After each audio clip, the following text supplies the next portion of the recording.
పిల్లల గురు విభక్తి sangeet channel subscribers కి అందరికీ నమస్కారము. మనము దుర్గా సప్తశతి దేవి మహత్యము చక్కగా పారాయణం చేస్తున్నాము.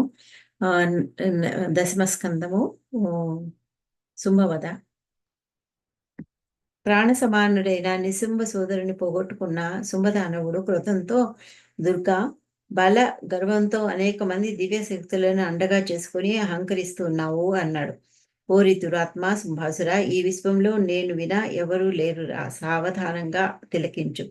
నువ్వనుకున్న ఈ శక్తులన్నీ ఇప్పుడే నాలో లీనమైపోతాయి అని మహామాత పలుకుతుండగానే బ్రాహ్మి, వైష్ణవి, మాహేశ్వరి ఆదిగా గల శక్తులన్నీ జగదంబ దివ్య శరీరంలో లీనమైపోయాయి. దేవి ఏకాకిగా తేజరిల్లిపోతూ నిలబడింది. ఓరి దానవ, నా విభూతులన్నిటినీ నాలో లీనం చేసుకున్నాను. ఇప్పుడు నేను ఏకాకిని. ధైర్యం ఉంటే పోరాడరా అని అన్నది. ఉత్తర క్షణం నుంచి కేవలం అంబ శుంభుల మధ్య ద్వంద్వం, యుద్ధం ఆరంభమైంది. ఆ దృశ్యం సర్వులకు ఆశ్చర్యాన్ని, భయాన్ని కలుగజేస్తున్నాయి. నిశిత భయంకర శస్త్రాలతో వారిరువురు మధ్య భయంకర యుద్ధం సాగుతూ ఉంది. దానికి ముల్లోకాల ప్రాణికోటి భయభ్రాంత అయిపోయిపోయింది.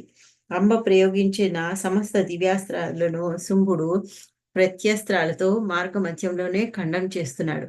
శుంభదానవ ప్రయుక్తమైన అస్త్రాలన్నిటినీ జగన్మాత సునాయాసంగానే ఖండించి వేస్తోంది.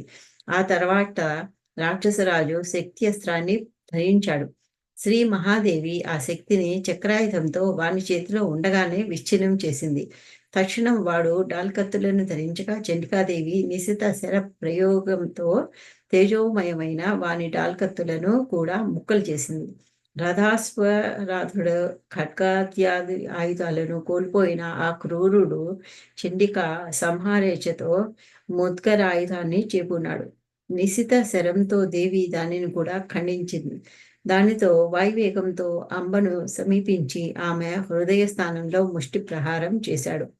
శుంభాసుర సంహారం. వెంటనే కుపిత నేత్రి అయి మహాశక్తి తలాఘాతంతో వానిని నేలకూర్చింది. అయినా వాడు తక్షణంలో లేచి దేవిని ఎత్తిపట్టి అంబర మార్గంలోనికి ఎగిరాడు.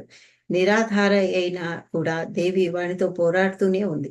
ఆకాశంలోనే ఇరువురు మధ్య ముష్టి యుద్ధం కొనసాగింది. ఆ దృశ్యం దేవ సిద్ధాదులందరినీ ఆశ్చర్యాన్ని కలిగించింది. విశేష సమయం పోరాడిన తర్వాత అంబ నిశుంభుని పైకెత్తి నేలకేసి బలంగా కొట్టింది. నేల కూలిన శుంభుడు ముష్టిని బంధించి దేవి మీదికి లంఘించాడు.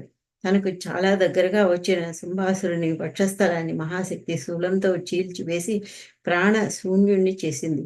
శుంభుడు నేల కూలాడు. అలా ఆ మహాకాయుడు పడటంతో సమస్త కులాచల ద్వీప పరివృతమైన భూతలమంతా కంపించింది. ఆ దురాత్ముని మరణానికి అందరూ ఆనందించారు.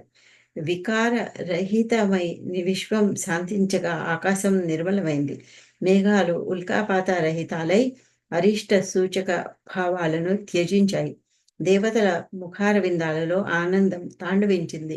గంధర్వులు మధుర గీతాలను ఆలపింపసాగారు. వారిలో కొందరు వాద్యాలు వాయించగా అప్సర భామలు నాట్యమాడారు. వాయువులు అనుకూలంగా వీచసాగాయి. అమ్లానమైన భాస్కర బింబం దివ్యకాంతులను ప్రసరింపజేసింది. శాంతి జ్యోతులతో హవ్యవాహనుడు జ్వలించసాగాడు. దశమ తరంగం సమాప్తం. జయ దుర్గే, జయ దుర్గే, జయ దుర్గే. వచ్చే ఏకాదశ తరంగంలో కలుసుకుందాము. పిల్లల గురు విభక్తి సంగీతం ఛానల్ సబ్స్క్రైబర్కి అందరికీ నమస్కారం.